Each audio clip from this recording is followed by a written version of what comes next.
Hello and welcome to Perspectives on Neurodiversity, a podcast dedicated to challenging myths and assumptions about neurodiverse life. I am your host, Christopher Scott Wyatt, speaking as the Autistic Me. Larua Hernandez is the CEO and founder of Mama Systems, a coaching business that helps moms create peace in their homes through systems. So many of us are simply reacting to life and surviving parenthood that we're missing out on the people we love and the things we want to be doing. Laura's story of fostering, adopting, and special needs has shaped not only her life, but has brought about this company that has coached hundreds of moms and hopefully other parents to peace in their homes. So welcome, Larua Hernandez, to Perspectives on Neurodiversity.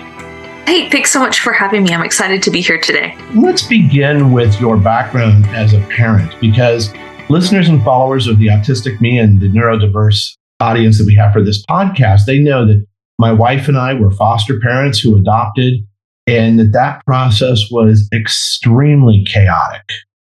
So could you give some of your experiences and your background as a foster to adopt parent? Absolutely. So my husband and I started fostering in 2010, and we got a little buddy named Andrew who came to our home just straight from the hospital. And after that, after about 8 months, he went back to his mom, and she subsequently had 2 more kids. And after a couple of years, they ended up being taken away again. And so we got the chance. I mean, this is a much longer story, but we got the chance to then foster again and then adopt all 3 of them. And so those are our 3 adopted little buddies. And all 3 of them have fetal alcohol spectrum disorder. Chaos would be a good word to describe the whole experience. As foster parents, we were the first placement of our children. There are 4 siblings in the group. And I think that this is a common story for these children. They come from complex backgrounds, is the nicest way to phrase it. In many cases, the birth parents are not married. Sometimes they're not the same parents. It can be very complicated. We know that there were histories that are traumatic for the children. So they come with, in many cases, PTSD, fetal alcohol syndrome, nicotine exposure, other substances, certainly. They also, I think it's unfortunate, I think many of them have had poor prenatal care. And so they haven't had the healthiest of experiences nutritionally before their birth. They haven't had that medical care that might have helped them come into this world a little bit better. You mentioned fetal alcohol. Were there other complications beyond that just from being foster adopt children? Yeah, so of course that comes with trauma and neglect. They all 3 have many different health issues. And I'm not sure how familiar your listeners are with FASD, but it's a whole spectrum disorder. So the very extreme is FAS, where you have on the full facial features and everything, but only 8% of kids that have FASD actually have the facial features. And so ours do not have facial features, which makes it so much more complicated because they look like normal kids. The alcohol exposure, our oldest recently said, well, mom and dad didn't drink alcohol. Mom only had a few beers. And the doctor had always suspected fetal alcohol syndrome across the spectrum. But because during the foster and adopt exposure, the parents had indicated that they had not used alcohol, that had been ruled out. And so now with this new disclosure by the eldest, it's like, ooh, well, maybe we need to reconsider some of these. So what you're saying is it hits home as our children were now being told, well, if there was alcohol, there is a spectrum involved here. That's why we may not have been so certain. Now, with the additional disclosures, we need to reconsider. And what you're saying is that's not uncommon. It's not uncommon at all. And so many foster families they don't do a good job of educating us in foster care training at all. So they might have spent one little lesson on drugs and alcohol and withdrawals at the beginning, but we were told over and over again that, hey, once they're in your home and, about the 2-year mark, once they feel safe and taken care of and they know they can trust you. And we learned all about attachment and trust-based parenting, and all of those things are great. Like those are great ways to respond and to redirect, and all of those things are wonderful.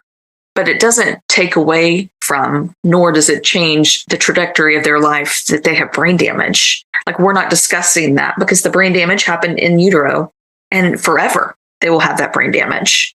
There's definitely repairs, there's definitely tools, there's definitely things to put in place, but we're not discussing the brain damage, which is a big problem. you have the three siblings. They come from the same maternal background. Do you know if they have the same paternal background? They do not. Two of them do, and one of them does not. And again, that's not uncommon in the foster system. The mother of our children was a teen mother who then had children every year and a half to 2 years. So there ended up 4 siblings. And so our daughters are only 14 months apart. Again, this isn't an uncommon situation. Yeah, all of our kids are 14 months apart as well. And she has one younger than our 3 and 2 older than our 3 that are also not in her care. She's gotten lots of chances to turn it around, and we just haven't gotten there yet. And I love their birth mama with all of my heart. I can relate to her. I feel like she just desperately wants to be a mom. However, she also is a product of the system. I would not be surprised if she had FASD. I would not be surprised, like all of her trauma, all of her things. Like, it makes sense to me that she's not capable of taking care of them. But I also understand just the drive to want to be a mom. And so while the things that happened are definitely not okay, I do have great compassion for her and love her dearly. And we are also in an open adoption arrangement where we are in contact with the birth mother. And I think that when we talk about the chaos and the trauma that these children have experienced, we're now at the stage for our daughters where they are starting to recognize that their brothers had a separate placement, court ordered, because of some of the abusive behaviors they had learned. Mm-hmm. And it's very difficult. So they know where their brothers are. We know their brothers' families. We know the birth mother. But this constant confusion that occurs while they're foster until the adoption, and sometimes even after the adoption, there's chaos in their lives. There's chaos in their minds. I can't quite describe it other than their minds are chaotic. Yeah. And the trauma definitely shapes their DNA, definitely shapes their brains. For us, I've just over and over again, the more I learn about FASD, the more I'm like, that's it. Like, that's what's going on with them, because we have the spectrum of FASD. So just different facial features, how much they're affected by it. All 3 of ours have low IQs, so they also have intellectual and developmental delays. We have several other diagnoses like bipolar and schizophrenia and oppositional defiance disorder. And so all of those are just in and of themselves chaotic. They're just a lot. I told my husband this morning, I was like, it's like every morning I'm getting up and facing a war zone trying to get one of our ODD kids to like get on the bus. It's that simple. And it just feels like a battle every morning. You have to juggle so much. In the foster care system, we had the caseworkers, we had the legal advocates, we had their court-appointed attorneys, we had our own attorneys. There is a nonstop turnstile of people coming in and out. Your front door is a revolving door. In comes the caseworker, out goes the caseworker, in comes the legal advocate. And it's nonstop.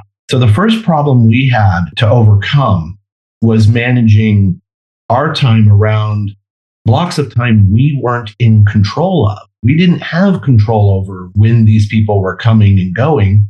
So how did you start to create a coherent family with the disruptions that are just part of the foster to adopt experience?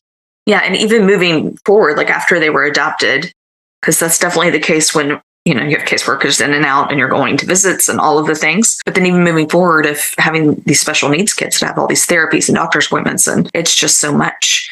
And so what I've learned, because on top of that, then we have the behaviors as well, right? We have the huge meltdowns and the raging and all of those things. The thing that I've learned and really I swear by over and over again is having the things that I can have under control, and keeping those at bay, like just keeping an even keel over the whole household as much as possible. So that way, when something arises, when something out of our control happens, it's okay if I stop and take a break, because I know that other things are going to happen in their time. So I can go and deal with whatever meltdown we're having in the other room. And I'm not concerned about dinner being made. I'm not concerned about others finishing their homework. Like, we have systems for all of that set up. So that way we can really focus on the things that are coming up with our kiddos. When you talk about systems, my wife and I have the shared calendars. We have the planners posted throughout the house, checklists. What kind of systems are you talking about and in helping parents establish in their households?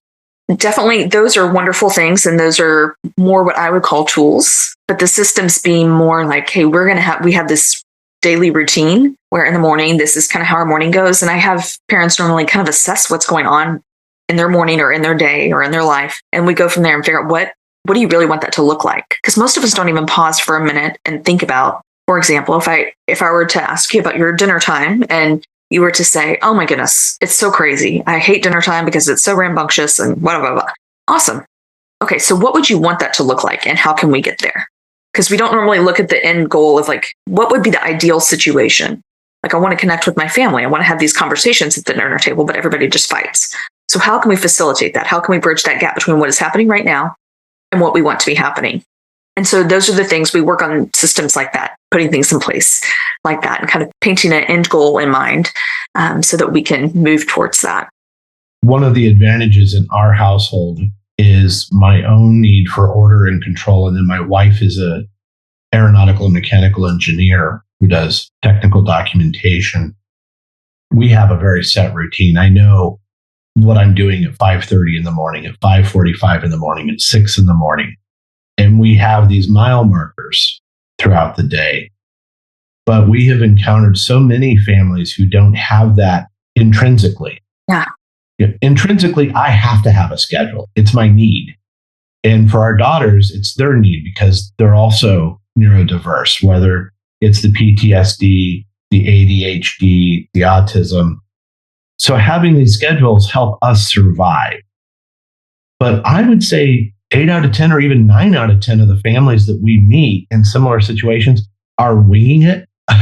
They're just kind of hoping to survive every day. And I'm flabbergasted. I don't know how I could do that. When you come across these families that are winging it, they're waking up at the last minute, trying to throw something on the table or hand things. How do you begin your consultation? There were so many things I wanted to touch on in there. First of all, when parents often hear of a schedule, they think of, okay, 5:30 X, 6 Y. Like we just kind of go through we have a very set schedule. But I like to kind of think of it as a rhythm because that schedule is going to get thrown off. And when that schedule gets thrown off, then they're going to say, well, can't do this. Like this is not going to work for our family. But if we can create a rhythm to your morning, if we can create a rhythm to your afternoon and your evening, then those things just kind of flow after each other. And that creates peace in your home. Your kids know what to expect, even though it's not like 6 o'clock on the dot and we're sitting down at the table with our meal already in front of us. Like they know that after dinner, we're going to clear our plates. We're going to go get ready for bed. We're going to watch a show and then we're going to go to bed. Like that's kind of our evening rhythm. And our kids know that and they expect that. And with that, they're not confused. They're not like they crave that schedule. They crave that system in place, the rhythm and the routine of life. They want to know what's happening, what's coming up. And so that creates that for them, but without the rigidity of it. I don't know what your schools are like, but ours, the bus is at an ungodly hour as far as I'm concerned, 6:50. Yeah, ours is at 6:25, It's a very early start, especially for children that need more sleep. So we have to do things like enforce a bedtime. Yeah. They don't want a bedtime. These are kids that will tell you no, or I don't need, or I don't want. Yeah. As you said, oppositional runs pretty deep, especially in our littlest one. So how do you set that rhythm when you have children who, in some cases, do have oppositional defiance or they have resistance to authority? Mm-hmm. That's always a treat in figuring out what's working at the moment. And that sometimes changes for each kid. I definitely think whatever preparation you can do beforehand, before you get to one of those moments that you know you're going to have, is very helpful. So if you know mornings are going to be really hard for your people, having lunches made, having clothes laid out, shoes by the door, backpacks packed, all of that in one spot, that's what you need to do. And you probably is better to be done earlier in the afternoon for the next day than it is at night when you're also trying to get them to bed. So just kind of thinking through different aspects of that, because each kid is different and what they rebel against will be different. And so how can you make that moment the next day a little easier?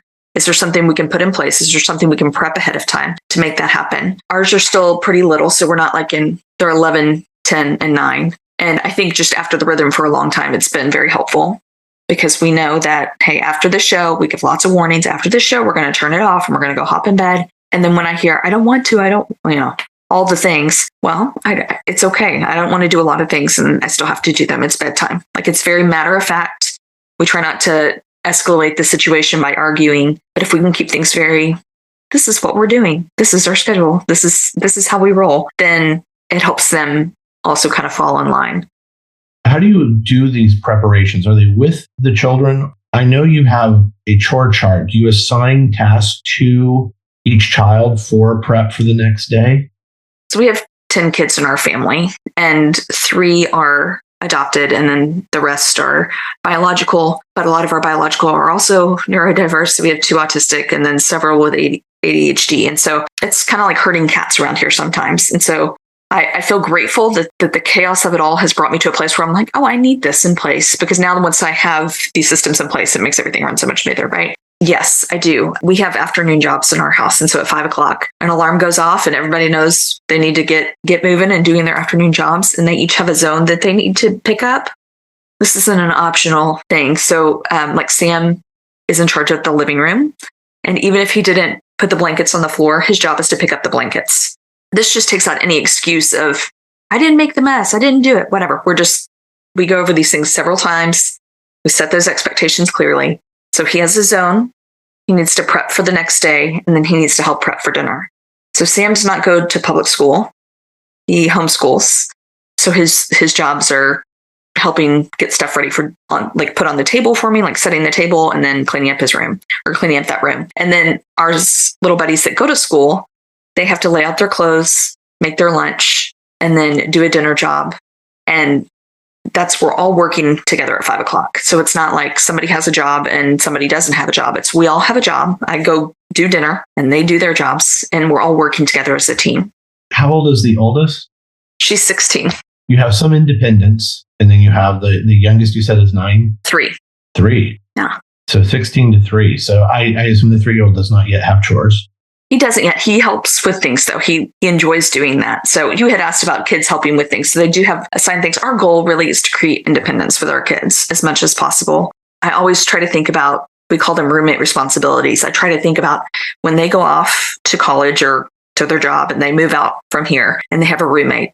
How do I want them to live and act and be in that space? Like, how can they be respectful to other people in that space that they're sharing with? What responsibilities should they know how to do? And we kind of work backwards from there in teaching and training those things. The chores that we have worked with the girls, it's, the basics. Ours are right now 10 and 9. And so we do the simple things, the loading the dishwasher, emptying the dishwasher, taking care of their pets, helping with the lawn care. But they're very, they're basic. We do have them set out their clothes. And yet every other day, it's, why isn't your bed made? Why are the towels on the floor? So how do you deal with the sometimes half-hearted or complete lack of effort when you do have these responsibilities that you've assigned in the afternoon and they just don't complete them or refuse to complete them? Yeah, so I'll often give like a warning or a second chance because we have so many with neurodiversities. I feel like a warning or not even a warning, a reminder is always necessary or often necessary. So my first round of things is like, hey guys, it's time for 5 o'clock jobs. I need you to get up and do your 5 o'clock jobs. And that way I'm not honing on you and trying to micromanage you. I'm like, hey, everybody, we're all doing this together. Let's get moving. And then if I walk by the bathroom and see that there's still towels on the floor, I'm going to say, hey, Charlie, I need you to get in there and do your jobs. I need you to go pick up the towels. And then if he doesn't do it, then we're kind of at a, hey, you disobeyed me because even though we have this set expectation, this is what I expect of you, I'm giving him chance upon chance because he struggles with staying focused long enough to complete any task. And so I feel like we give him 2 kind of chances. And then after that, it's like, okay, now I need you to go pick up the towels and I'm going to need you to we have little sticks in our house, little popsicle sticks, and they have little jobs on them. So I need you to pick up the towels and I need you to go grab a stick. And so the little sticks are like sweep the back patio or something. They're nothing too elaborate or it's not like a punitive thing. It's supposed to be to help remind them and help train them to do what they need to do and take care of their responsibilities. How did this work during the pandemic lockdowns? We had all of them home. It really wasn't that bad, and I really enjoyed it. I liked not having anywhere to go, so all of our appointments were canceled. I mean, it was kind of nice. I could have still sent some of our people off to school, and I think that would have been lovely. We have a lot of helpers that come to our house, and so they were still able to come, and everything else was canceled. And so we just stayed home, became homebodies together, because that's kind of my vibe, and I really don't like going to all the activities and doing all the things. So I enjoyed it. Yeah, there were definitely advantages to telemedicine, the therapy appointments. We did the physical therapy at home. We did the occupational therapy at home. We worked with the speech language pathologist remotely. There were definitely advantages to not having to figure out how to get from point A to point B. You weren't fighting the commute plus the time. It was just, oh, we turn on the computer, we do it, we turn off the computer. There wasn't the half hour before and the half hour after that also gets lost. I know. And it was we became very aware of how much time we were spending driving. Yeah. And might I suggest, just to other listeners that are driving their kids to appointments all the time, and maybe if this may sound awful, it's something I had to struggle with a lot to get to a place where I felt okay with this, but we have hired people to take our kids to appointments because we have 4 little buddies that go to appointments twice a week, and they would see PT, speech, and OT all at the same place, right? So it was a good 3 hours of our day that was just wiped out. And it wasn't like I was gaining anything from going. All the reports, the therapist could call me and talk to me about anything. But getting those 3 hours back and having me at home where I can make dinner and take care of the other kids, everything just ran so much smoother. And so if that's a possibility for anybody, I would really encourage you to maybe look into that. It was a very guilt mommy thing to feel like I'm not taking my kids to appointments. What are other people going to think about me? I got over that pretty quickly though, because I got all that time back and it was so life-giving. It's definitely a challenge because we're juggling all of these appointments that are required for their health and well-being. And then at the same time, our children are starting to get interested in other activities. So we've added swim and scouts and music, and the list keeps going on. There's robotics now and other things. You spend so much time as a carpool that becomes disruptive to getting ready for the next day, where you're once again going through the carpool. This rhythm that you talked about, instead of a fixed schedule, the reality is so many of these things happen at a fixed time. Robotics is until 4:00, and then music is at 6:30. And so how do you keep a rhythm around these very fixed points in time, whether it's catching the school bus or going to swim lessons? How do you keep a rhythm that works within those constraints of the have to be there at this exact minute situations?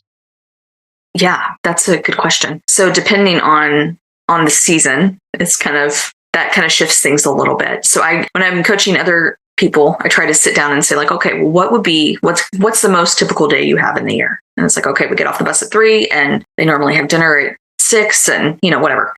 But normally those extracurriculars are just for a season or something, right? And so I try to, for us, I try really hard not to schedule that many things, just because we have so many kids. We have set therapy schedules on Tuesdays and Thursdays, and then kids have scouts on Tuesday evening. And so hiring other drivers is a big thing that we have to make sure we do. Everybody knows that when they get off the bus, this is what we're going to do. For Tuesdays, we have somebody there. So on Tuesdays, 4 therapy sessions, we have Miss Grace comes, and when they see her, they know, okay, we have therapy today and we need to get a snack and go get in her car. They've learned that. And so they know what to do. And then Wednesdays, when Miss Grace isn't there, they know, okay, we get to hang out today. We get to play. So they get a snack and they sit down at the table. So just creating those things that are okay, you're going to have a snack after school, period, the end, right? But where you have it and who you have it with is going to vary a little bit. But they've kind of learned to move through those currents with ease because we have those set things in place, even though they may not be at the same time every day. And you talk about them noticing things and just doing them. They notice the driver or they notice the therapist arrives and that they should be doing certain things. How did you encourage that behavior where they see the signal and they start to engage in the appropriate prep? Well, a lot of that is training the person as well. So Miss Grace knows that when she goes and greets them and gets them off the bus, and then she's okay, let's go inside and get a snack.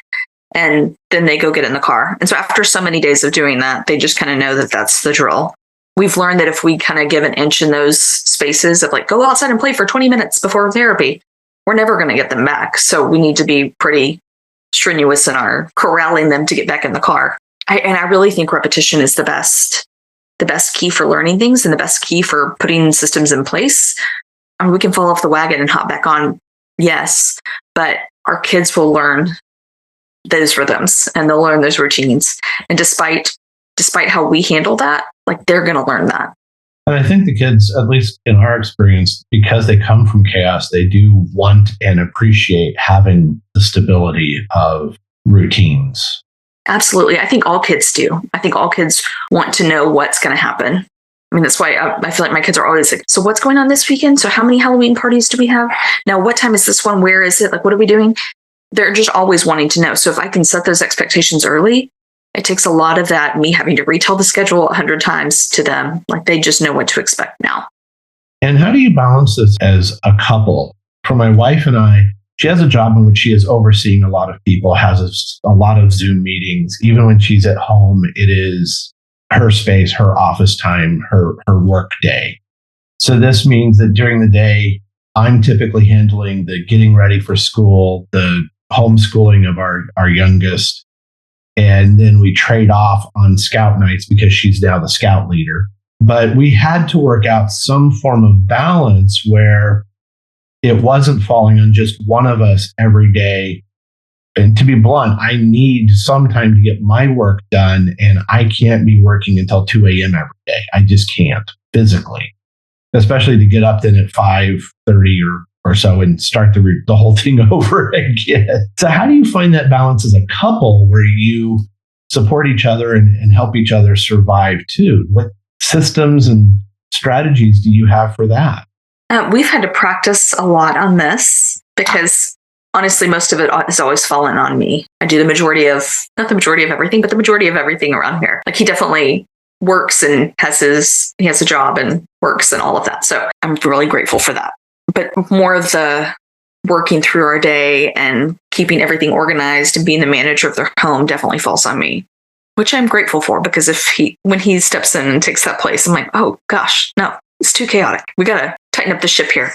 But I feel the same way. Like, I'm like, I need to get stuff done. I have a business I want to run. And so just being really honest with him and really asking and learning how to ask. And we respect each other enough to allow space for that. Like today, he's coming back from Seattle. And I said, hey, I just wanted to know if you're planning on working when you get back because I need to get some work done. So he's like, no, I don't plan on working so I can take over. And so it's just it's a constant communication between the two of us of, hey, what do you have today? As we're sitting and drinking our coffee in the morning, it's kind of, okay, what's going on today? What meetings do you have? When do you need the car?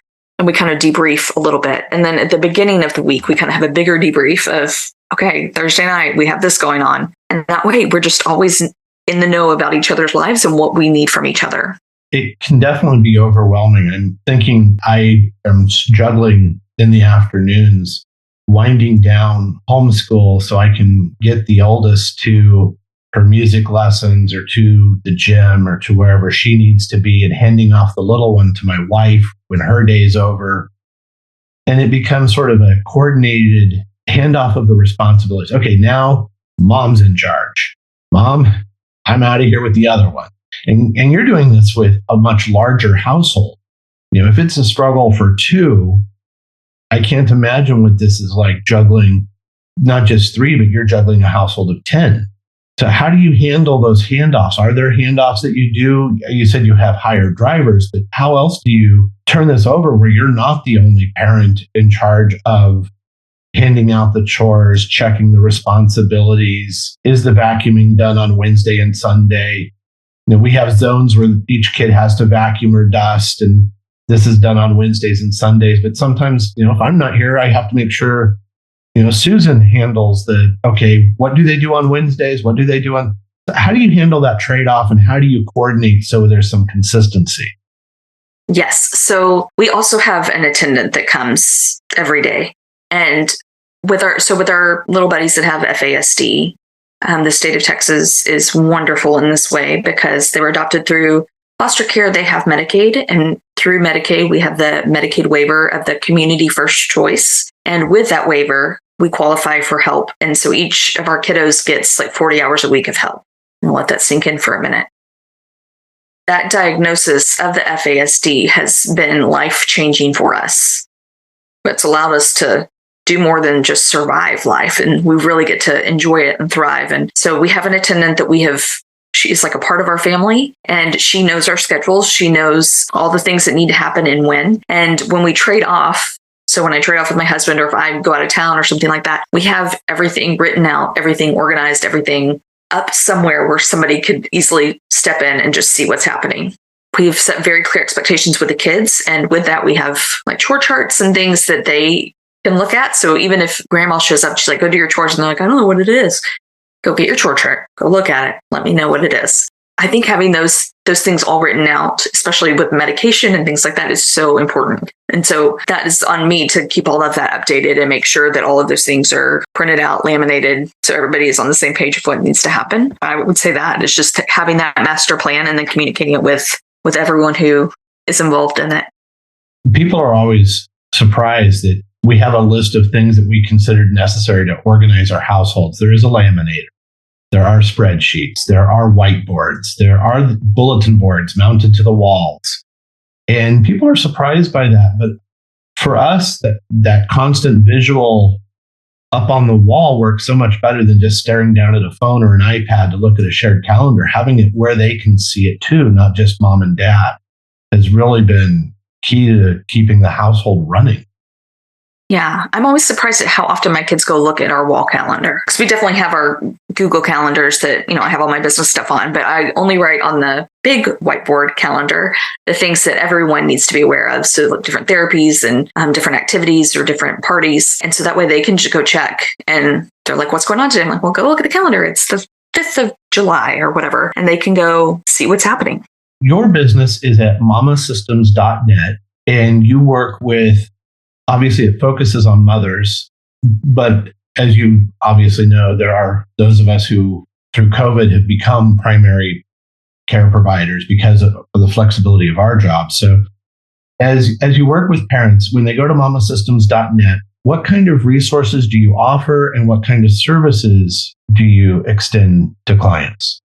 We offer a whole host of things. We have different courses, online courses, and then we have coaching. When you first go to mamasystems.net, there's a little pop-up, or I guess the homepage is a way to access a chore guide. And this chore guide is a great thing just to help you kind of implement systems in your home, just with the chores and having kids on board. And it's kind of the beginning of getting your toe wet in building a team mentality in your home. And that's one of my favorite things, which is why that's kind of the big picture up there. But we also have coaching. We have one-on-one coaching, and then also a course where we kind of walk through all of the things that we walk through in coaching of automating, delegating, eliminating the things that drain us, and then really prioritizing and planning the things that give us life. And then we also have special needs course on there that we just launched. And that's really amazing because we walk through like how to get help in your home, and just really a lot of the things that are really just unique to special needs parents that a lot of the world doesn't have to deal with, like coming up with a safety plan for your kid and talking to police officers about who your child is and things that others would never even think about doing,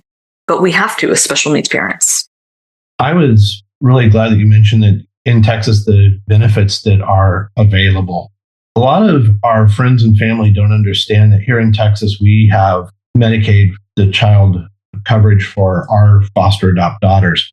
And so they get coverage that has been very helpful and very essential to meeting their needs. And I think too often parents don't avail themselves of what's available beyond what the schools do. And let's be honest, the schools don't do much. Yeah. So how did you find the services? How did you navigate those? And I think this is important for parents, no matter where you live, no matter in which state or province or country you live in, you need to find the services that your child with special needs is entitled to receive. Absolutely. And part of my coaching, that's one of the things I help clients with, is really finding the services in their area, because every state is different, every county is different. But I find that most states offer respite. And if it's not through the state, there's programs around that will offer respite. And I have just jumped on the bandwagon of, oh my goodness, we're signing up for everything because we need all the help we can get. All the shame has been ripped from me. And I've realized that, oh my goodness, we're going to take advantage of everything because we need the help. And I think that was a very humbling, hard place to be. And it's kind of, I don't know, I've heard it said from people who have gone to had to get on Medicaid or something like that, just the humbling of it, of like having to go in and sign up for Medicaid or for those who've had to go in and sign up for unemployment, just kind of the humblingness of having to take advantage of the government. I really struggled with that. And I think it was a lot of a pride thing that I can't do it on my own, and just kind of being able to step into that. But I justified it to myself at the very beginning of, I'm going to try to pursue this because these kids, if they weren't with us, they'd be in a group home somewhere and they'd be costing a lot more money. And so we're going to step into that, and people may have opinions about that, and that is fine. But in that process of me taking my kids in and going over behaviors, and they're like, wow, you need 40 hours of help a week for this kid. So the state's bar that is so low, looking at my kids and saying, yeah, you're qualifying for 40 hours for this kid every week. It's like, okay, the work I am doing is so hard. And even the state agrees that it's so hard. And they realize that if I don't get help in here, that they're going to end up somewhere else. Like they're going to be institutionalized or something, because parents can't do this on their own. It's just so hard. I cannot emphasize that enough. It's just so difficult. And I believe that also not having that attachment piece is huge. And so you can do all the TBRI and all the attachment parenting you want. And it doesn't mean that you're going to have these warm, fuzzy feelings towards this child. I don't know, which also may sound harsh to those who have not adopted. It was very humbling stepping into that. I realized how much I needed it. And now I'm like, I'm not ever going back. And I'm going to take advantage of everything that pops up, because that's why it's there. People want to give to this. This is how people are choosing to give to this. And I'm just going to step into that. And as you mentioned, when you have the foster to adopt background, you have children with RAD. So they have reactive attachment disorders. They have a lack of what we would consider instinctive bonding. Mm-hmm. And it's not just because you're the foster to adopt parent. They would lack that because they came from a background of neglect. Yeah. Part of the coaching you're doing then is telling parents it's okay to need help. It is okay to say, this child and I, we need some assistance. And that's part of what you do with the mamasystems.net.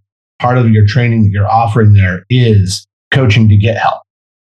Yes, sir. I think that for us and our family, I came to the realization that we're not going to be done at 18. That this is going to be a long haul situation, and they may be living with us for the rest of their lives, and not pleasant living with us for the rest of their lives. Like tantrums, opposition, that's what we're looking at for the rest of our lives. And we signed up for that, and I'm okay with that. But I'm also aware that I'm not going to last if I don't get help along the way. And so it's a necessity. So for those who are knowing that they're going to be caring for children for long term, I mean, like I could die on this hill 1,000 times. Like it's so important to take care of yourself. It's so important to get help so that you can be the best person you possibly can be to your people, because that's what they need. Thank you so much for sharing your story and your resources with our listeners. I appreciate your time, and I hope that people do seek out coaching and supports, especially those coming from foster and adopt situations. When you foster and adopt a special needs child, it's so much stress because you have the court watching you, you have the caseworkers watching you. You feel like you're being tracked for your parenting skills. And it's hard to explain to other people, say, well, I have a child. It's like, yeah, do you have a caseworker coming in every week and filing a report on, did you properly child protect your pantry? It just always feels like you're under a microscope. And I think that stress can get to you. Yeah, absolutely. I want to thank Larua Hernandez for joining us on Perspectives on Neurodiversity. If people want to reach out to you beyond the website, are there other ways that they can learn about your services and learn about your experiences? Yeah, so Laura at mamasystems.net, Laura, and then Mama Systems on Instagram and Facebook. I want to thank you for sharing your story, and I hope our listeners enjoyed this episode of Perspectives on Neurodiversity. Remember to subscribe to the podcast, and please leave a review if you found the discussion useful. Thank you for listening.